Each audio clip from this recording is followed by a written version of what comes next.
lesson 3.2 today, which is exponential modeling. Okay, so looking at the basic exponential function and how it relates to growth and decay. Okay, so and this is just in general relation to population. It doesn't necessarily have to be population, so it wouldn't necessarily have to use the P here, but that's one of the options. So if exponential population model, if a population P is changing at a constant percentage rate R each year, then we have this equation here. P of T equals P naught times 1 plus R raised to the T. Where now, I called this P naught. It represents the initial population. Might be P sub 0 to you. I'm trying to think what other places call it, but I call it P naught. Basically, it's the population at time 0. So P sub 0. R, well, what did it say about R up here? R is the percentage rate. And anytime we have an equation, our percentage rate is expressed as a decimal. And then T, of course, is time in years. Okay, so that's the basic setup we're going to be dealing with in regards to this lesson. Did we do this last year? We probably did some variation of it, yes. I don't remember exactly what we did and didn't do, but we did have a chapter that would have related, so we did this to the basics at least a little bit. Now, as we talk about this exponential population model, we talk about growth versus decay. And you'll notice if R is greater than 0. So when we talk about R being greater than 0, that we're talking about if R is positive. Basically, if you're adding, then it is exponential growth. And if it's exponential growth, then 1 plus R is what we call the growth factor. On the flip side of that, if R is less than 0, so now we're talking if R is negative. When we talk if R is negative, basically if you're subtracting, and we're talking exponential decay. And that means 1 plus R is what you would call the decay factor. Okay, so let's use this information. And in example 1, they give us 2 equations, and they ask us to decide, do each of these models represent exponential growth or exponential decay? And then once we decide if they're each growth or decay, they ask us to find the constant percentage rate of growth or decay. So as you look at A, P of T equals 782,248 times 1.0135 raised to the T. Thoughts on if this is going to be growth or decay? Growth. And why would you say growth? Because you already have the 1 and you just be adding the 0.0135. Okay. And here's I agree with what she's saying. Here's my rewrite for you. 782,248. Whoops. And then in parentheses, this 1.0135 can be rewritten as 1 plus 0.035. And then, what? And the big number you put. 248 became 428. Can I say close enough?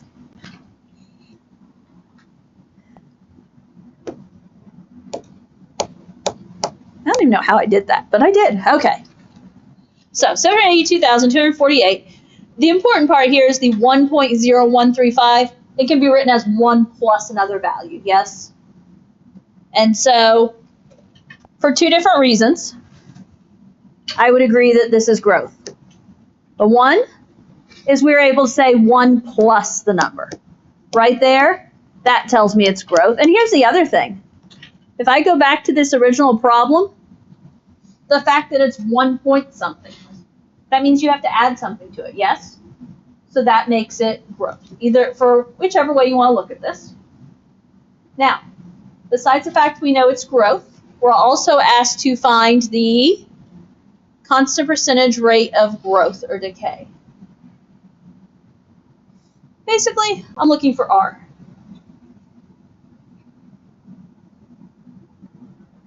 What is R here? The decimal, which currently the decimal is 0.0135. That's the decimal form. If we change this to a percent, how do we change it to a percent? Move the decimal right to. Or we could say multiply by 100, yes. And then it becomes 1.35%. So this is an exponential growth with a percent of 1.35%. Okay.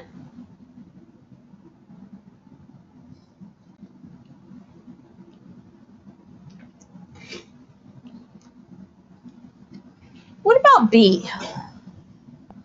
P of T equals 1,203,368 times 0.9858 raised to the T.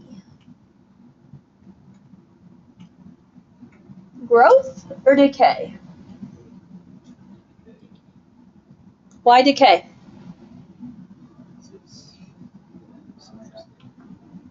Okay. And the easy way to tell right up front is, what do we have right here? That's 0 point something, isn't it?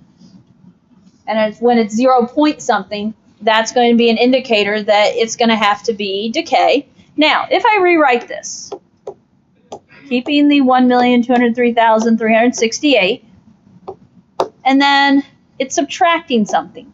1 minus what? What is it subtracting? We're going to have to know that value.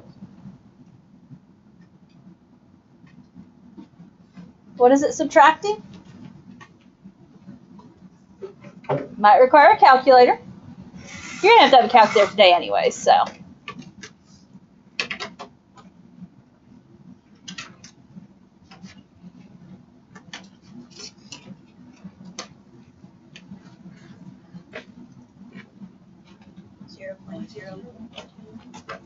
Okay. 0.0142. Here's the key. It's not subtracting 0.9858, right? Hopefully that's logical to you. But, so for the reason right there that it started off 0 point, for the fact that you had to do 1 minus, for either of those reasons, we know it is decay, yes? And decay by what percent?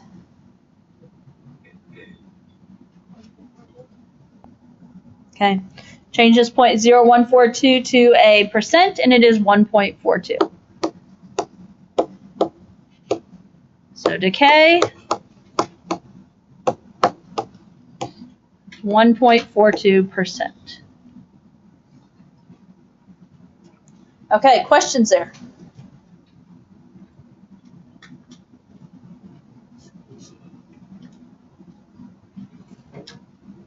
Okay, so basics on growth and decay. Let's set one up. Example 2.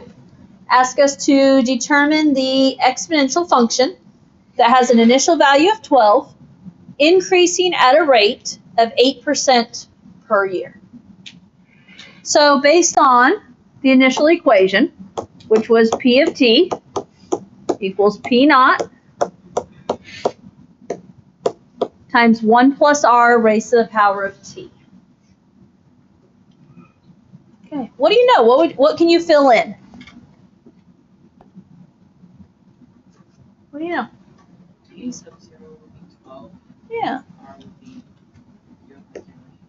Okay, initial value of 12. That's going in for my P naught. Has a rate of 8%. Remembering, that doesn't make R 8. That makes R 0.08, making it a decimal. And then what's the other key word to notice here? Increasing? It did say increasing, yes. And I think you probably just assumed increasing, unless you caught something that says otherwise. But do pay attention. Is it increasing, decreasing, whatever? So increasing just means that it's going to be what sign in the middle? It's going to be an addition because it is an example of growth, right? Okay, so I've been using the P of T and the P naught. You can use that. You can also use X and Y. Nothing says you can't. They're both good. We'll talk about them both the more we go. But P of T equals, P naught was 12 times 1 plus 0.08 raised to the power of T. I would encourage you to clean that up one brief little bit. And that cleanup that you can do if you haven't already is make it 1.08. So P of T equals 12 times 1.08 raised to the T.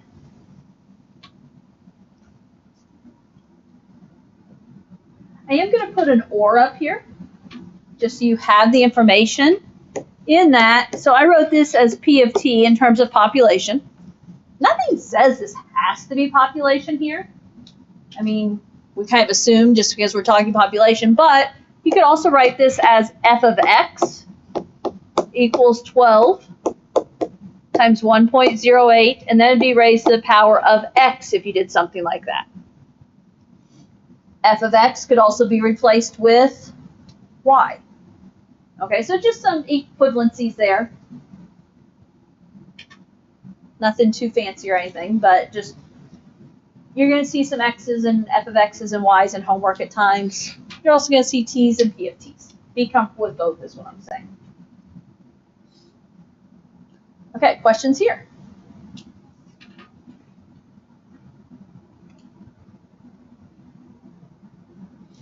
Okay, example 3. Now you'll notice here it says solving exponential functions graphically. And we are going to talk graphically a little bit once we get to the end of this one. But we're going to start off writing an equation.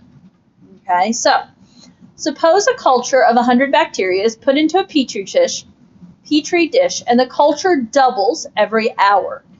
Predict when the number of bacteria will be 350,000. Okay, so big number there. Now, there's a couple of different ways we can think to write this equation.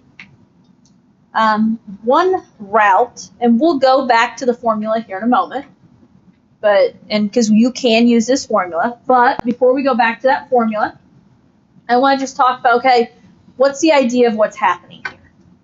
Okay, they give us what? There's 100 bacteria. The culture doubles how often? Every hour. And then we'll predict the 350,000 eventually. So if it doubles every hour, think through this with me. What's happening after 1 hour? Okay, if it starts at 100, you're going to double that, so you're going to multiply by 2. And so you're going to be at 200, yes? What happens after 2 hours? You're going to multiply by 2 again, yes? And you're going to be at 400, yes? Now, I'm going to write it, though, as 100 times 2 from the initial times another 2. Are you with me here? And there's a reason I'm doing this. I'm trying to lead you someplace. Because that first one, I can write as 100 times 2 to the first. The second one is 100 times 2 to the second. One more go round here. What do you know after 3 hours? Oh, and I forgot to write what these equaled. What were they? 200, 400. What do you know after 3 hours?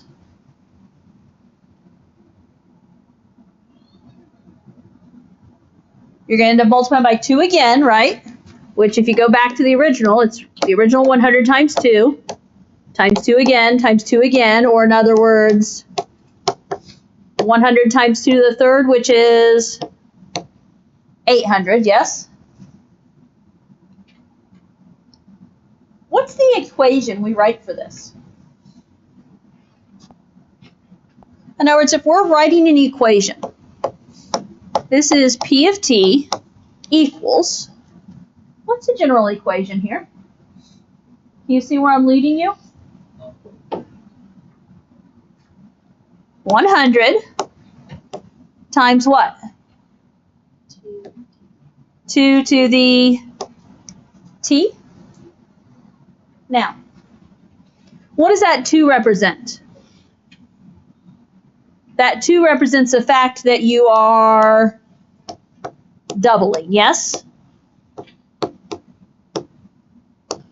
That base of 2 is because you're doubling. Now, I kind of led you through this because I want you guys to kind of understand how the equation creates itself. Could we have used our form from above? P naught, the initial value, was the initial value 100? It is. What would our R be? If you're doubling, what are you doing? You're adding how much? 100%?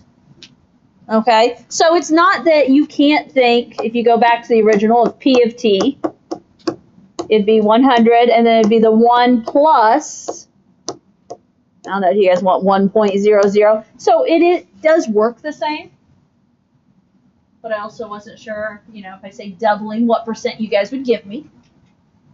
But that's equivalent to 200%. Now, that's our equation we're going to use. We want to predict when our bacteria will be 350,000. And I'm not just looking for the closest whole number answer. I'm looking for a pretty exact decimal answer here. Okay? So basically, I'm trying to look for when does 100 times 2 to the t equal 50,000, or 350,000, excuse me. Do we have a good technique to solve that? I mean, we could divide by 100, yes. But then you've got 2 to the t, and what? 350, 100 at that point. Do we have a way to solve for t when it's the exponent? We do, but we don't really know it yet. Or if we learned it back in Algebra 2, we just don't remember it. But, okay. Later on this chapter, we're going to talk about a way to solve when t is in the exponent. Okay. We're just not there yet for right now. So we're talking about how are we asked to do this? Graphically. So what we're going to do is we're going to graph our equation, and we're going to see when it equals 350,000. Actually, what I'm going to ask you to do is I'm going to ask you to graph 350,000 as well. So you're going to grab your calculator, and we're going to graph P of t equals 100 times 2 to the t. And what's going to be easiest is we're going to graph P of t equals 350,000. And I want to know where they meet. So grab a calculator, because I've got some calculator skills to teach here, and get these graphed.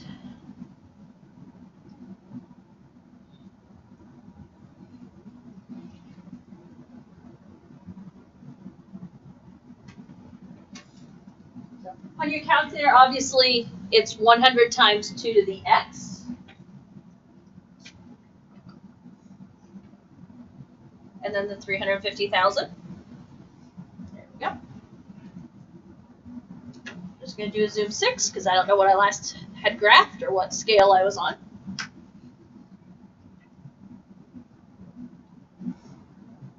Okay.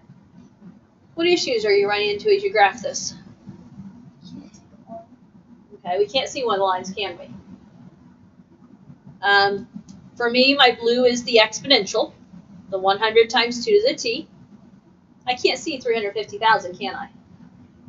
Because y equals 350,000 is what? It's going to be a horizontal line, but way up high. I had some people in my morning class experiment with zooming out. I think I was told 7 or 8 zooms before they got there with zooming out. Okay. My suggestion is that you change your window settings. Okay, so I'm going to go into window here. Right now, it's not my x min and x max I'm concerned about right now. It's my y min and y max. Right now I can see from 10 below to 10 above. I need to see 350,000 above, yes? So we've definitely got to change our y max. Do we need to be able to see all the way down to negative 10? No, and it's going to make it a really hard graph to read. So I would change this to something lower. Like I think I was doing 349,900 as my y min, and then 350,100 as my y max. Something right below 350,000, something right above 350,000. Okay? Now graph and see what happens.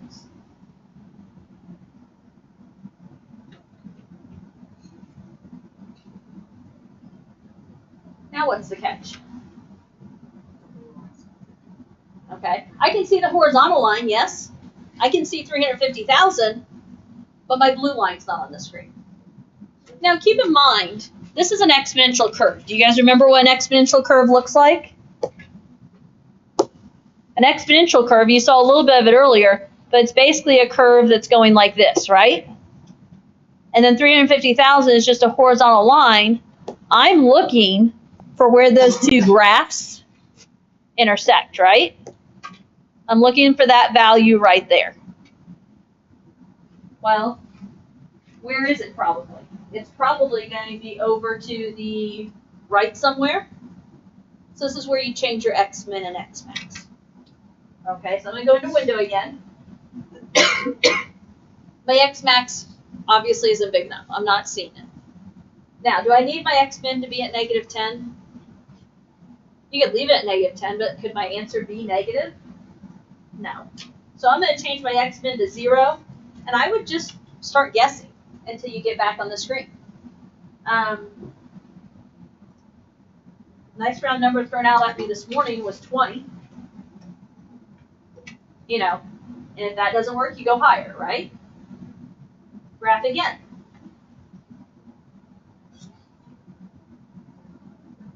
Do I have two graphs now? Now keep in mind, my blue line, it looks like a straight line. Is it really a straight line? No, it's just that it's so far up and I'm zoomed in, that section looks like a straight line. Okay. Now, what am I looking for? I need to know, where do they meet? Where do they intersect? Okay. If we use the intersect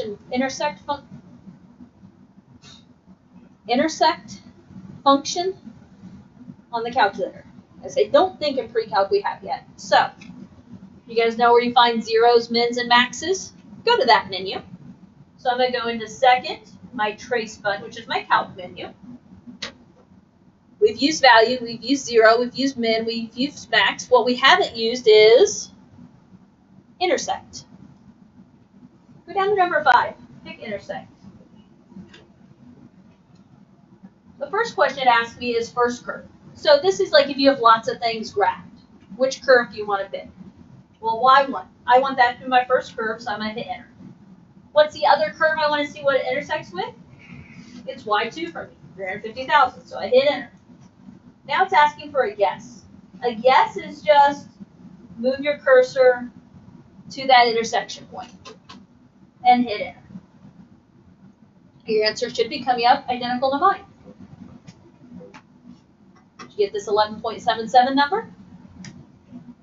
Okay, and notice, what's the y value? The y value is 350,000, isn't it? Which, as it should be. Because we're wanting to know at what time will it be 350,000? And so at what time will it be, or when will it be 350,000? At what? 11.77. What are we talking about here? Doubles every hour. So my lines intersect, and this happens. Intersects at t equals 11.77 hours.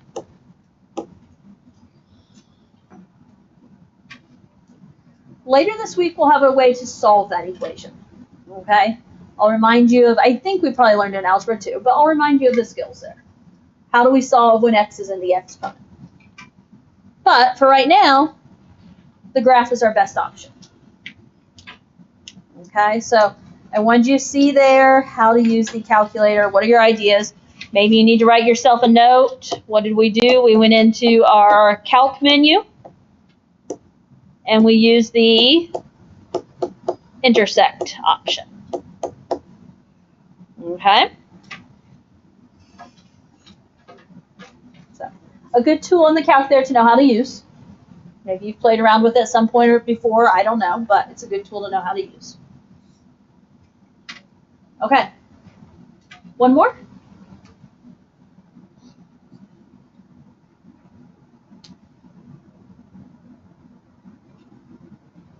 Okay.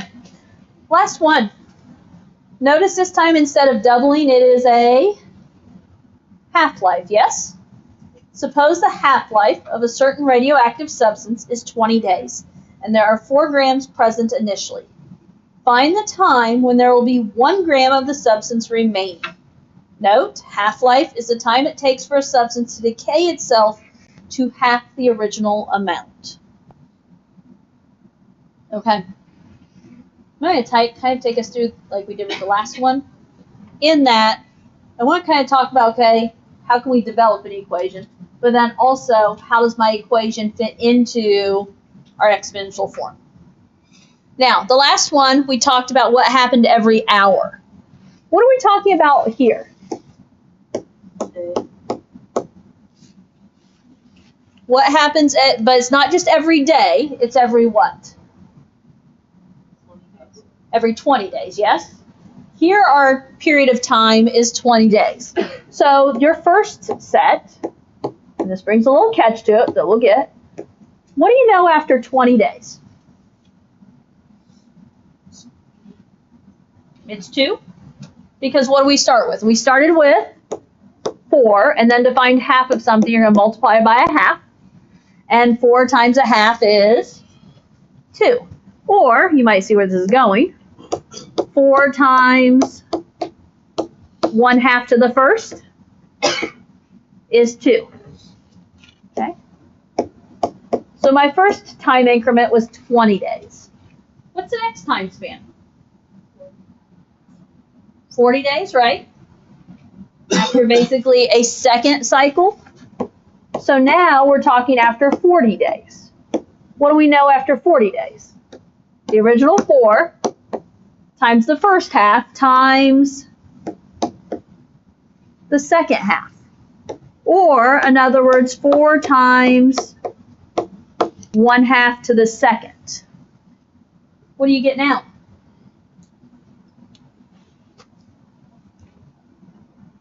What do we get?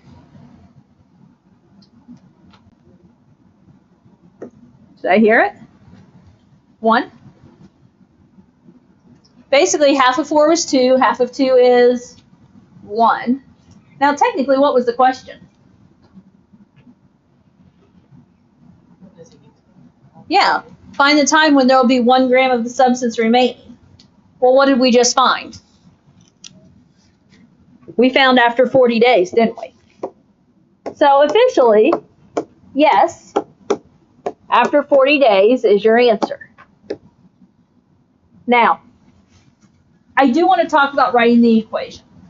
It is important because there's a little bit of a trick to writing the equation. Even though we didn't need it here because it was such a quick answer to get to and it's a nice whole number answer, I want to talk about how you would write the equation. If we think of this like we did last one, P of t, my initial amount is 4, yes? What's going to go in the parenthesis?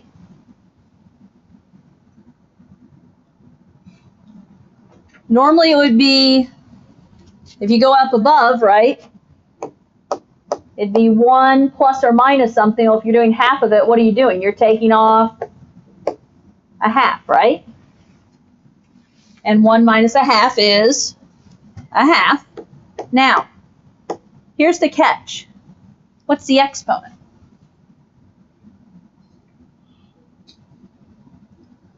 One set of days was what?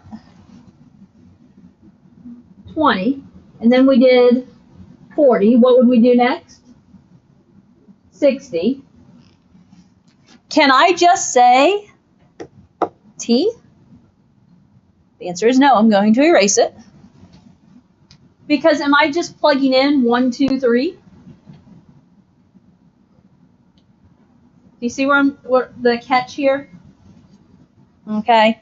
The catch is we need powers of 1 and 2 and 3 and whatever else, but it's 20 days, 40 days, 60 days, 80 days, 100 days. What are you essentially doing with each of those numbers of days? If you want to use numbers like 1, 2, 3, 4, 5. In other words, what? In other words, how could I plug in 20 and get an exponent of 1? How could I plug in 40 and get an exponent of 2? What do we do each of those times? What? Divide by 20? So what happens on this one if I plug in 20, but I divide by 20? 20 divided by 20 is 1. What if on the next one, we talked about 40, right? What happens if you take 40 and divide by 20? You get 2, yes? What would happen if you take 60 and divide by 20? You get 3. The catch is my exponent can't just be t here.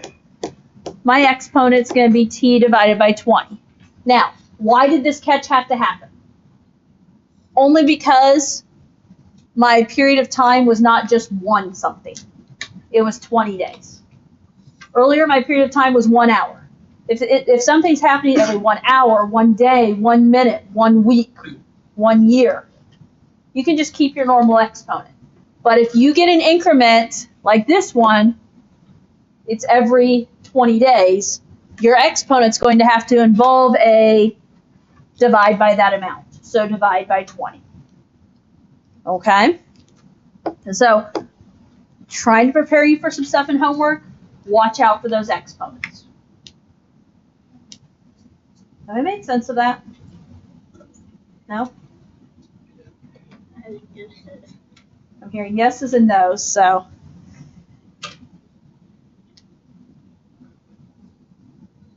I'm trying to think. The short of it is, if your time span is anything other than 1, you're going to have to divide by whatever that time span is. Okay? That's the short of it. Okay? So, beware, there are a couple of those. I think they're at the end. But the 2 was doubling. What's the 1/2? The 1/2 means it is a half-life. I will tell you, anytime you have a base of 2, it's a doubling situation. Every time you have a base of 1/2, it's a halving situation. And so that is something that could help you speed up a problem as well. Okay? Okay, guys. Homework is page 264, 1 through 18. It is due tomorrow. So make sure you get it done for tomorrow, please. Okay?